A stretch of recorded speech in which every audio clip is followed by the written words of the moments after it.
Ya dursun onlar Mesut. Dursun mu?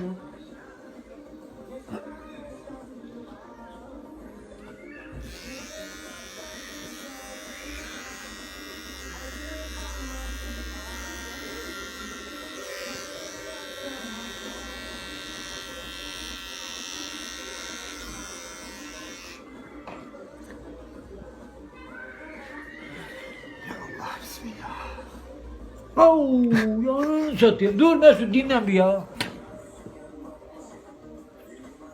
Ulan kopardın kulağımı ya. Etme. Vallahi koptu ya. Ananı satayım sen. Au. Allah'ım zaten yaraydı oraya. Gördün mü ananı satayım ya. Kına bak kına. Kınlara bak Allah'a emanet. Ya iyi de koptu kulağım Mesut ha. Acayip kınlar. Allah'ım ya. O yapma. Az dur lan. Ha kökünden kopardın Mesut. Kına bak kına. Bak. Biz boşuna yapmıyoruz sana bunu biz. Buyur.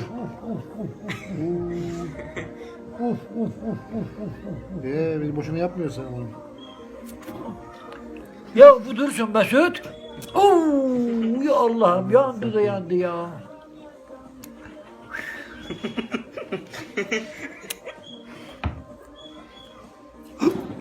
Valla Samet. Yaslan. Dur yaslan çıkarayım dur. Yaslan. Dur göremiyoruz. Ha, şimdi görüyor. Valla koptu temelli koptu ya. Allah'ım ya gitti vay. Dur geçeyim oraya.